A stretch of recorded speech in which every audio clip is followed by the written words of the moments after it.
ನಮಸ್ಕಾರ ಎಲ್ರಿಗೂ. ಸ್ಪರ್ಧಾ ಚಿಗುರು ಯೂಟ್ಯೂಬ್ ಚಾನಲ್ಗೆ ಎಲ್ಲ ಸ್ಪರ್ಧಾ ಮಿತ್ರರಿಗೆ ಹಾರ್ದಿಕ ಸ್ವಾಗತ. ಪ್ರತಿಯೊಂದು ಪರೀಕ್ಷೆಗಳಲ್ಲೂ ಕೂಡ ಸಂವಿಧಾನಕ್ಕೆ ವಿಷಯಕ್ಕೆ ಸಂಬಂಧಪಟ್ಟಂತೆ ಕನಿಷ್ಠ 10 ಪ್ರಶ್ನೆಗಳನ್ನು ಕೇಳಲಾಗ್ತದೆ. ಅದರ ಬಗ್ಗೆ ಸಂಕ್ಷಿಪ್ತವಾಗಿ ವಿವರಪೂರ್ವಕವಾಗಿ ಸಂವಿಧಾನದ ಬಗ್ಗೆ ಈಗ ಭಾರತ ಸರ್ಕಾರ ಕಾಯ್ದೆ, ಮಿಂಟೋ ಮಾರ್ಲೆ ಕಾಯ್ದೆ, 1919 ರೆಗ್ಯುಲೇಟಿಂಗ್ ಆ್ಯಕ್ಟ್, ಜೇಮ್ಸ್ ಬರ್ಡ್ ಕಾಯ್ದೆ, ಎಲ್ಲ ಕಾಯ್ದೆಗಳನ್ನು ನೋಡಿದ್ದೀವಿ. ಈಗ ಭಾರತ ಸರ್ಕಾರ ಕಾಯ್ದೆ 1919 ಏನು ನೇಮಕ ಆಗಿತ್ತಲ್ಲ, ಆ ಒಂದು ನೇಮಕಾತಿಯ ಕೆಲವೊಂದು ಶಿಫಾರಸುಗಳನ್ನು ಮಾಡಿತ್ತು.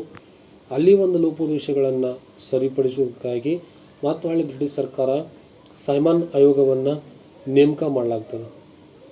1919ರಲ್ಲಿ ಭಾರತ ಸರ್ಕಾರ ಕಾಯ್ದೆಯ ಕೆಲವೊಂದಿಷ್ಟು ಲೋಪದೋಷಗಳನ್ನು ಅಗತ್ಯವೆನಿಸಿದ್ರೆ ಸರಿಪಡಿಸ್ಲಾಕ ಸೈಮನ್ ಆಯೋಗವನ್ನು ನೇಮಕ ಮಾಡ್ತದೆ.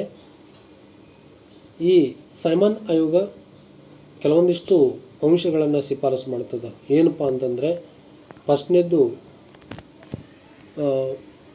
ದ್ವಿಸರ್ಕಾರ ಪದ್ಧತಿ ವಿಫಲವಾಗಿರುವುದರಿಂದ ಅದನ್ನು ರದ್ದುಪಡಿಸಬೇಕು, ಕ್ಯಾನ್ಸಲ್ ಮಾಡಬೇಕು.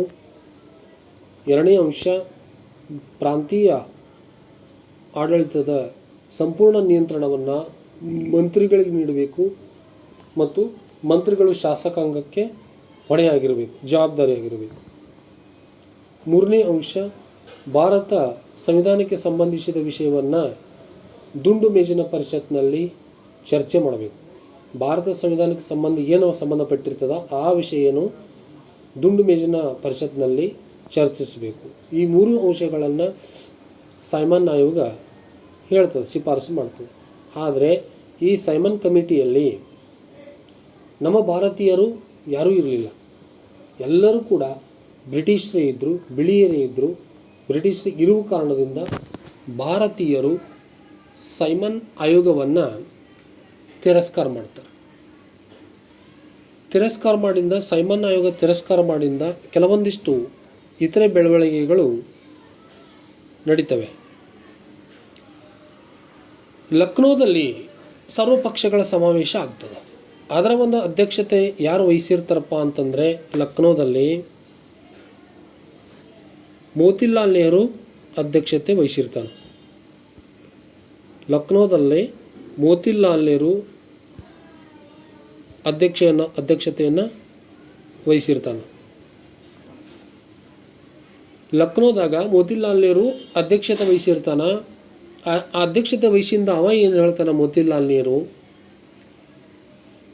ನಮಗೆ ಭಾರತೀಯರಿಗೆ ಡೊಮಿನಿಯನ್ ಸ್ಥಾನ ನೀಡಬೇಕು. ಡೊಮಿನಿಯನ್ ಅಂದರೆ ಪ್ರಜಾಪ್ರಭುತ್ವದ ಮಾದರಿಯಲ್ಲಿ ನಾವು ಭಾರತ ಸರ್ಕಾರವನ್ನು ಆಡಳಿತ ಮಾಡಬೇಕು, ಭಾರತ ಸರ್ಕಾರವನ್ನು ರಚಿಸಬೇಕು ಅಂಥೇಳಿ ತನ್ನ ಒಂದು ವರದಿಯಲ್ಲಿ ಶಿಫಾರಸು ಮಾಡ್ತಾರೆ. ಅಲ್ಲೇ ಕೂಡ 1929ರಾಗ ಲಾಹೋರ್ ಅಧಿವೇಶನದಾಗ ಭಾರತ ರಾಷ್ಟ್ರೀಯ ಕಾಂಗ್ರೆಸ್ ಏನು ಮಾಡ್ತೈತಿ, ಪೂರ್ಣ ಸ್ವರಾಜ್ಯಕ್ಕೆ ಸಂಬಂಧಿಸಿದ ಗೊತ್ತುವಳಿಯನ್ನು ಅಂಗೀಕರಿಸ್ತದೆ. ನಂತರ 1931ರಲ್ಲಿ ಗಾಂಧಿ ಇರ್ವಿನ್ ಒಪ್ಪಂದ ನಡೀತದೆ. ಗಾಂಧೀಜಿಯವರು ಲಂಡನ್ನಲ್ಲಿ ಜರುಗುವ ದುಂಡು ಮೇಜಿನ ಪರಿಷತ್ನಲ್ಲಿ ಭಾಗವಹಿಸ್ಲಾಕ ಆವಾಗ ಒಪ್ತಾರವರು. ಈ ದುಂಡು ಮೇಜಿನ ಸಮ್ಮೇಳನಗಳು ಎಷ್ಟು ನಡೀತವಪ್ಪ ಅಂದರೆ 3 ದುಂಡು ಮೇಜಿನ ಸಮ್ಮೇಳನ ನಡೀತಾವೆ. 1930, 31, 32 ಎಲ್ಲಿ ನಡೀತಾವೆ? 3 ದುಂಡು ಮೇಜಿನ ಸಮ್ಮೇಳನ. ಆ 3 ದುಂಡು ಮೇಜಿನ ಸಮ್ಮೇಳನದಲ್ಲಿ ಅಂಬೇಡ್ಕರ್ ಅವರು ಭಾಗವಹಿಸಿದರು. ಪ್ರಥಮ ದುಂಡು ಮೇಜಿನ ಸಮ್ಮೇಳನದಾಗ ಕಾಂಗ್ರೆಸ್ ಭಾಗವಹಿಸಲಿಲ್ಲ. ಎರಡನೇ ದುಂಡು ಮೇಜಿನ ಪರಿಷತ್ನಲ್ಲಿ ಮಹಾತ್ಮ ಗಾಂಧೀಜಿಯವರು ಕಾಂಗ್ರೆಸ್ ಪ್ರತಿನಿಧಿಯಾಗಿ ಭಾಗವಹಿಸಿರ್ತಾರೆ. ಮೂರನೇ ದುಂಡು ಮೇಜಿನ ಪರಿಷತ್ನಾಗ ಕಾಂಗ್ರೆಸ್ ಭಾಗವಹಿಸಿರಲಿಲ್ಲ. ಬ್ರಿಟಿಷ್ ಸರ್ಕಾರ ಆ ಟೈಮ್ದಾಗ ಒಂದು ಶ್ವೇತಪತ್ರವನ್ನು ಹೊರಡಿಸ್ತದೆ. ಆ ಶ್ವೇತಪತ್ರದ ಮುಖ್ಯ ಅಂಶಗಳು ಏನಿರ್ತಾವು? ಭಾರತಕ್ಕೆ ಒಂದು ಸಂವಿಧಾನ ರಚಿಸಬೇಕು.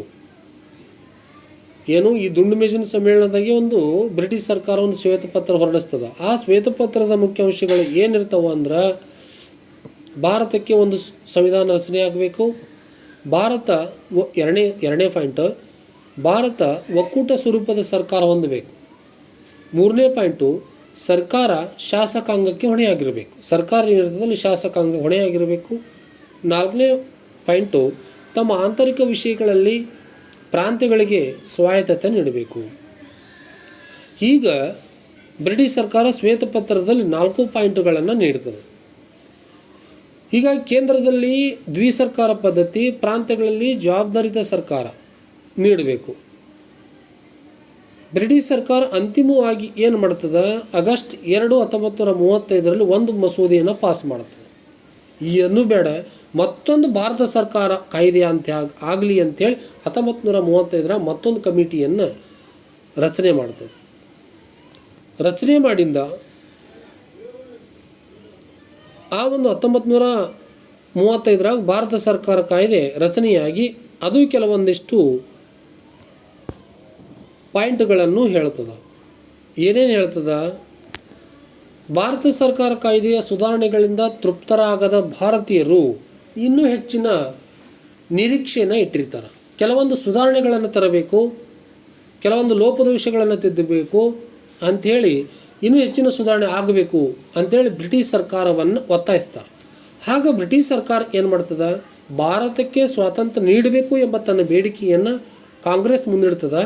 ಆಗ 1920 ಅಸಹಕಾರ ಚಳವಳಿಯನ್ನು ಆರಂಭ ಆಗ್ತದೆ.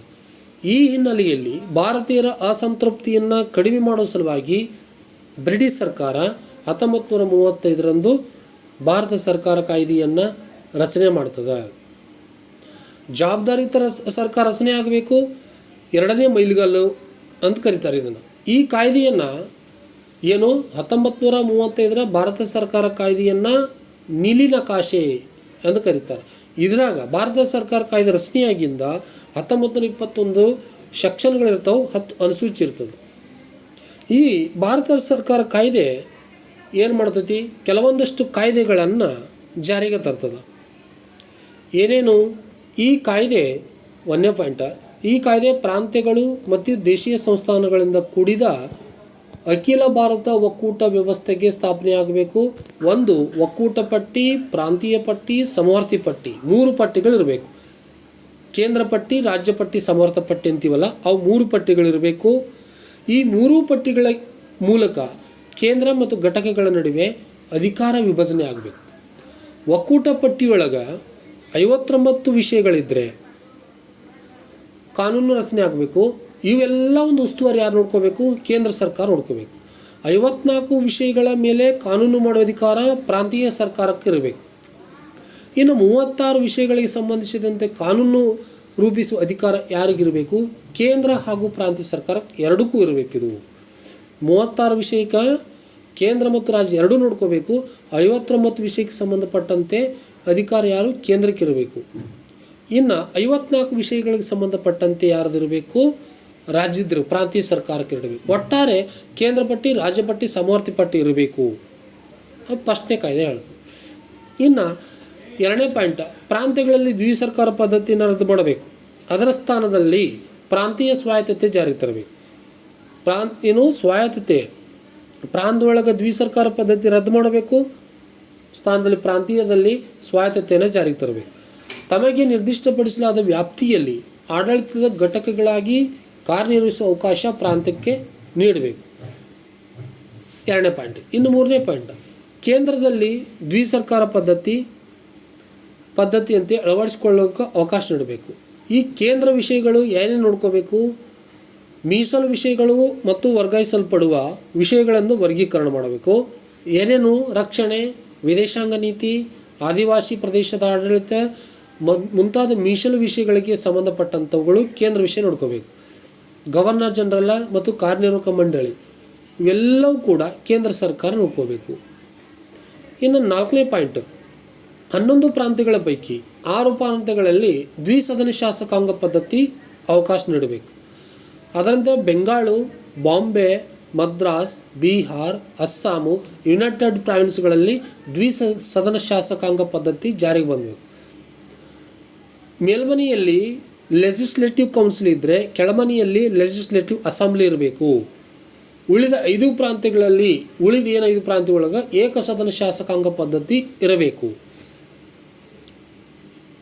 ಇನ್ನು 5ನೇ ಪಾಯಿಂಟ್, ದಮನಿತ ವರ್ಗಗಳಿಗೆ ಅಂದರೆ ಪರಿಶಿಷ್ಟ ಜಾತಿ, ಪರಿಶಿಷ್ಟ ಪಂಗಡಗಳಿಗೆ, ವರ್ಗಗಳಿಗೆ, ಮಹಿಳೆಯರಿಗೆ, ಕಾರ್ಮಿಕರಿಗೆ ಪ್ರತ್ಯೇಕ ಮತದಾರ ವರ್ಗ ನೀಡಬೇಕು. ಅದನ್ನು ಮೀಸಲಾತಿ ಕೋಟಾ ಕೊಡಬೇಕು. ಕೋಮುವಾದ ಪ್ರಾತಿನಿಧ್ಯ ತತ್ವವನ್ನು ಇನ್ನಷ್ಟು ಬಲಪಡಿಸಬೇಕು. ಭಾರತ ಸರ್ಕಾರ ಕಾಯ್ದೆ 1858ರಲ್ಲಿ ಬ್ರಿಟನ್ನಿಂದಲ್ಲಿ ರಚಿಸಲಾದ ಭಾರತೀಯ ಮಂಡಳಿ ರದ್ದುಪಡಿಸಬೇಕು. ಇನ್ನು ಈ 1935ರ ಭಾರತ ಸರ್ಕಾರ ಕಾಯ್ದೆಯಲ್ಲಿ ಒಂದು ರಿಸರ್ವ್ ಬ್ಯಾಂಕ್ ಸ್ಥಾಪನೆ ಮಾಡಬೇಕು ಅಂತ ಮುಖ್ಯ ಅಂಶಗಳನ್ನು ಹೇಳ್ತದೆ.